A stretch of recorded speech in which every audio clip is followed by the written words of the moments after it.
What's good? It's Woog. Please like the video, subscribe to the channel if you are into the fight talk.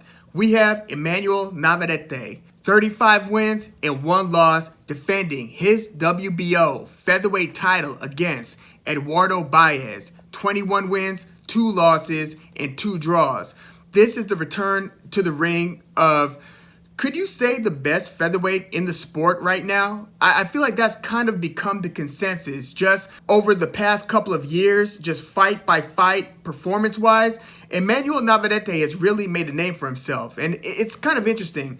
The featherweight division, it's a very good division, and we're talking 126 featherweight, very good division, yet a very splintered or fragmented division. And what I mean by that is, if you look at the different belt holders in the division, it's almost like you've got a belt or a sanctioning body behind that belt kind of operating with a promoter, a specific promoter and platform, and then the belt just changing hands within that same little ecosystem, that same silo, right? So if you look at the WBC belt, it went from, Gary Russell Jr., who held it for a few years, several title defenses, went from him to Mark Magsayo and now to Ray Vargas, all PBC. If you look at the IBF belt, it went from Lee Selby to Josh Warrington to Kiko Martinez knocking Kid Galahad out in a vacant title fight. So Kiko Martinez, and then back to Josh Warrington, who somehow was able to get the opportunity instead of Mauricio Lara, who knocked Josh Warrington out after Warrington vacated the title. But anyway, all of those exchanges of the IBF belt all happened on the DAZN side. And then if you look at the WBO belt, you had Oscar Valdez, who had it for a few title defenses.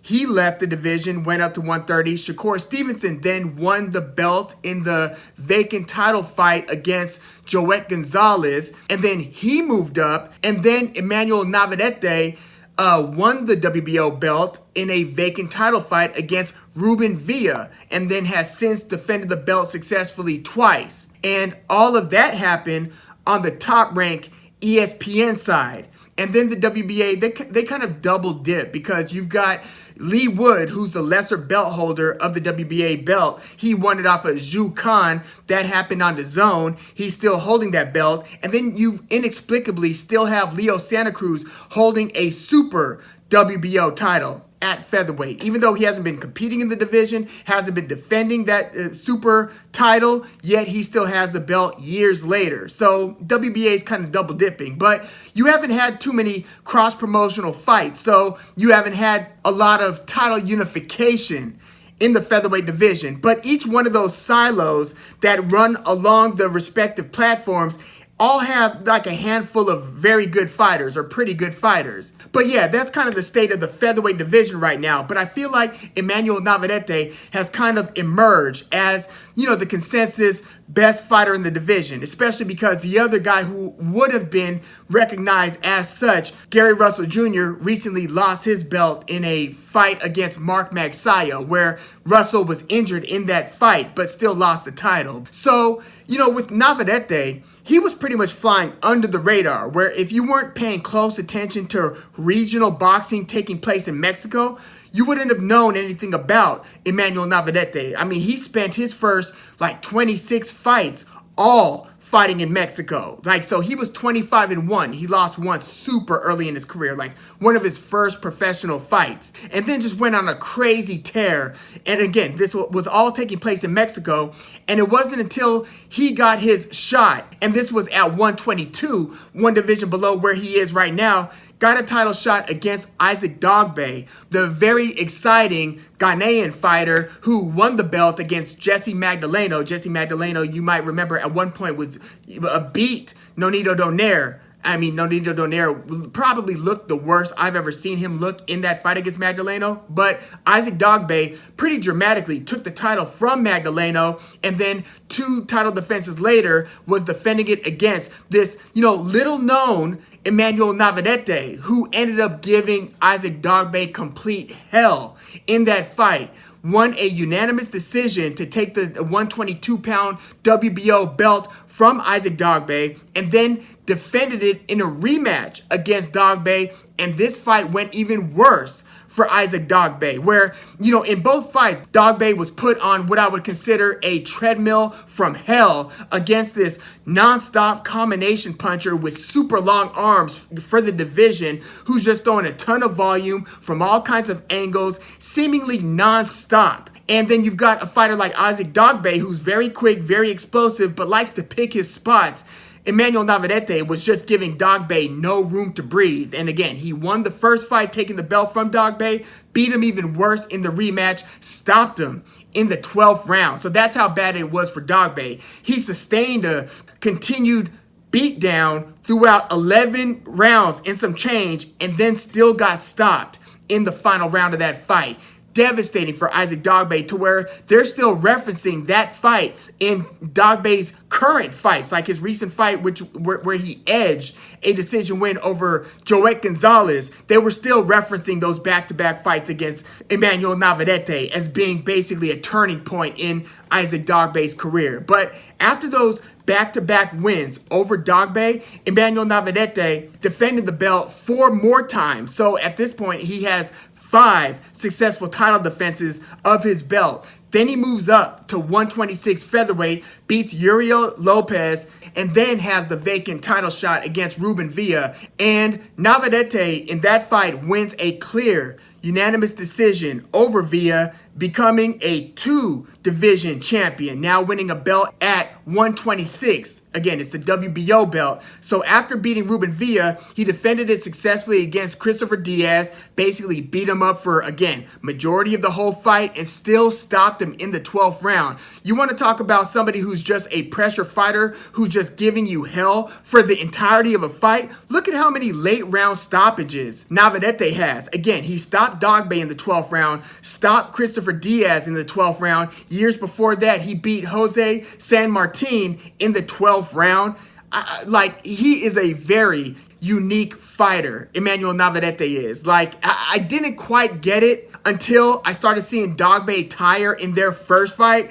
But then after that, you couldn't not appreciate the type of fighter Navarrete is. I mean, it just seems like an absolute nightmare to be in the ring with a guy like that. So he stops Christopher Diaz, and then he fights Joet Gonzalez, and he beats Gonzalez, defending his title now successfully twice.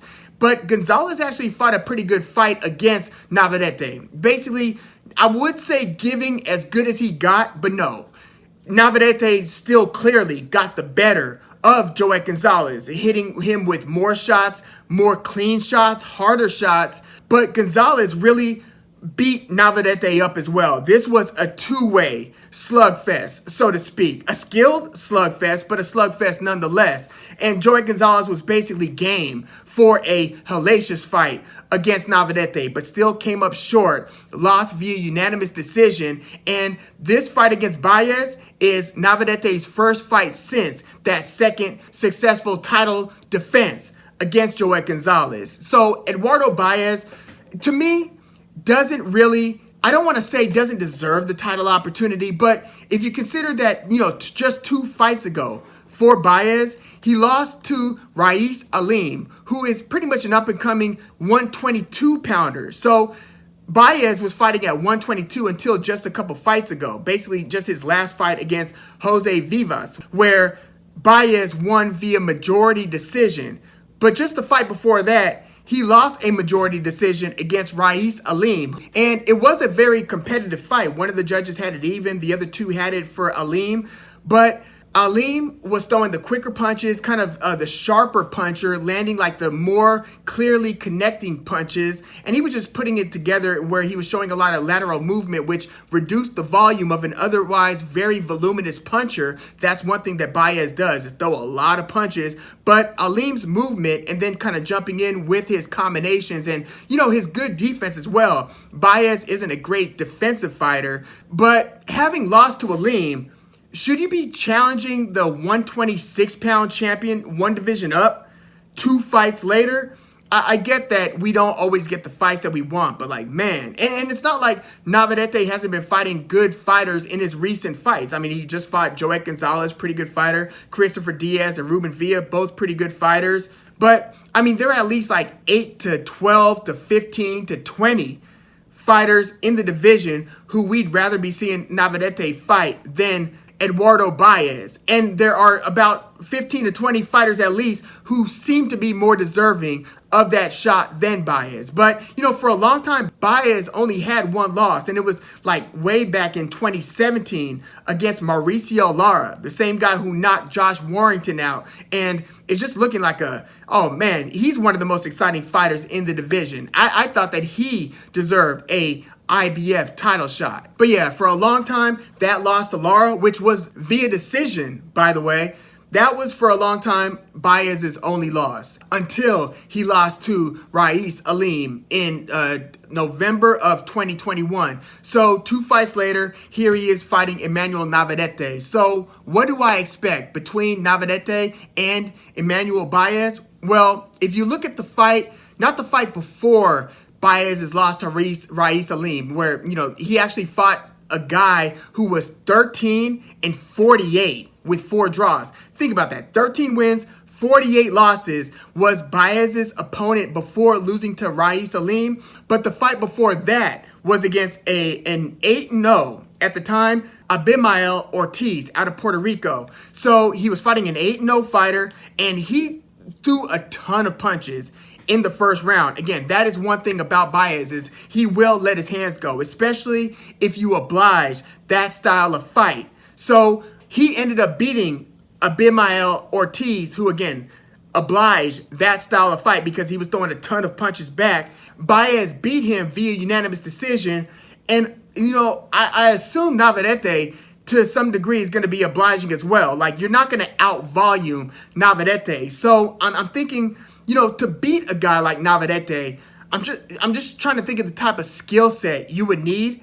It's not what I see Eduardo Baez bringing to the table, though. Because, again, Baez is a pressure fighter who doesn't have, home run power. Out of his 21 wins, only 7 have come via knockout. Whereas if you look at the 35 wins for Navarrete, 29 of those have come via knockout. So think about it. 7 knockouts out of the 21 wins. And that doesn't include the 2 losses and the 2 draws for Baez, compared to 29 knockouts out of 35 wins for Navarrete. So the power isn't going to be equal here. And if you're the type of fighter who's not going to be out, you're not going to be showing a ton of lateral movement. You're not going to be making a miss. You're not Pernell Whitaker when it comes to the defense. Baez pretty much comes forward. He does throw double jabs and set up his power shots. He does go to the body a lot. And I expect Baez to go to Navarrete's body. He's going to have to do that to try to slow Navarrete down just a little bit at least. So Baez is going to be letting his hands go. He just doesn't throw in as sophisticated, or I would say as unusual a way as Navarrete does. Navarrete is he's just tough to get a read on because, again, he's throwing from awkward angles. The timing that he's putting on his combinations are kind of weird. He'll double up with, or even triple up with certain hands and then switch hands and then sidestep and switch angles and throw more punches. And another thing, he's got an unusually long reach. So Emanuel Navarrete is 5'7", so he's actually going to be giving up 2 inches in height. Baez is 5'9", so Baez has a 2-inch height advantage, but Navarrete has a 72-inch reach. Think about that. He's got the same reach as Errol Spence Jr., and he's fighting at featherweight, whereas Baez has a 70-inch reach. So usually Baez has a reach advantage. Like Shakur Stevenson fights 1 division up. I think he is listed with a 69-inch reach. So Baez actually would have a 1-inch reach advantage over Shakur Stevenson, at least on paper. But Navarrete has 2 more inches in reach than even that. So very unusually long arms for Navarrete. So that's going to be an interesting dynamic in that Navarrete is giving up a couple inches in height, but still maintains a couple inches in reach. So these guys are basically both going to be in range. So if Baez is coming forward, well, I just think that Navarrete will be the one applying the harder combinations and probably still more frequent. I think that he's still going to outpunch numerically Baez. So not only do I expect him to be throwing the harder combinations, but I still think he's going to be throwing more punches And again, I feel like he's got more sophisticated methods of deploying his combinations. So, Baez has never been stopped. Does Navarrete become the first to stop Baez? I think that this one might actually go the distance. I expect Navarrete to be winning the majority of the rounds, especially after the first three. Like, if Baez is going to be winning rounds, I expect it to be early. Like, I think Baez might take like one of the first 2 or 3 rounds, or maybe 2 out of the first 4 or 5 rounds. But I expect Navarrete to kind of take control as the fight hits like the midway portion of the fight. Unless, of course, Navarrete's overlooking this opponent. Like, there's something to be said about, like, once you get successful and you've got the reputation of being, the man in your division, you've been holding belts now in 2 different divisions, there is a chance that he could be overlooking Baez, because Baez isn't as good as any one of the last 3 guys that Navarrete has faced, at least. And you know what? I was thinking that Baez probably goes the distance against Navarrete, but then when you consider that he had been fighting at 122 and now he's at 126, he's not knocking anybody out. It's just hard to see somebody going 12 rounds, 36 minutes of the nonstop punching that Navarrete is going to apply. So unless he takes his foot off the gas and like changes his fight style suddenly, I still think Navarrete at some point is going to get the stoppage here. And it's going to take a lot. Like, Baez, he's got a good chin. I've seen some of his fights. He does take a good punch, and he's pretty damn durable. And again, he's throwing a lot of punches. Like, whether he's up a couple rounds, down a couple rounds, he's only lost twice, and they were 2 good fighters. Raees Aleem, you're going to hear about him in the future, and to Mauricio Lara. I'm tempted to say Eduardo Baez loses via decision.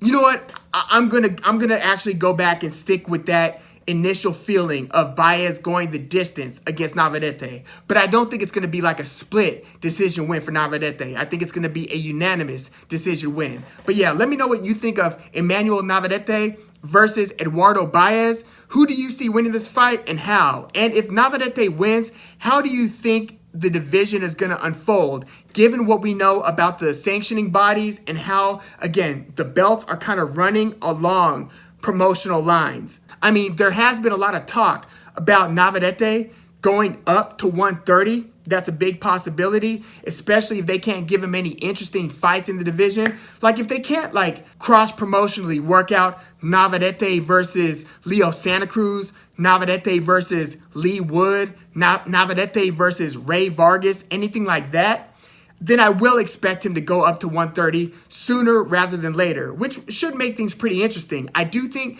there will be a ceiling to basically how big Navarrete can get in the division that he's fighting and still be effective, and for his fight style to still work. Because at a certain point, you're going to be facing guys that can straight out thump. And the whole volume game and throwing 80 to 100 punches around, basically, that will wear off when you get to a certain division. It just hasn't happened yet at 126 for Navarrete. But yeah, let me know what you think about Navarrete versus Eduardo Baez, and let me know what you think about the state of the featherweight division as well. By the way, if somebody was going to beat Navarrete, Ray Vargas might have the tools to do it, given his height and his durability, his output, and his boxing ability. He might be the one guy to do it. If not him, maybe Gary Russell Jr. I would say Magsayo, because Navarrete is there to get hit, and Magsayo hits very, very hard, but I just hope we see some of these cross-promotional fights that on their surface appear to be very interesting. But yeah, let me know what your thoughts in the comments, and please like the video, subscribe to the channel if you were into the Fight Talk. I'm Woog. Thanks for tuning in.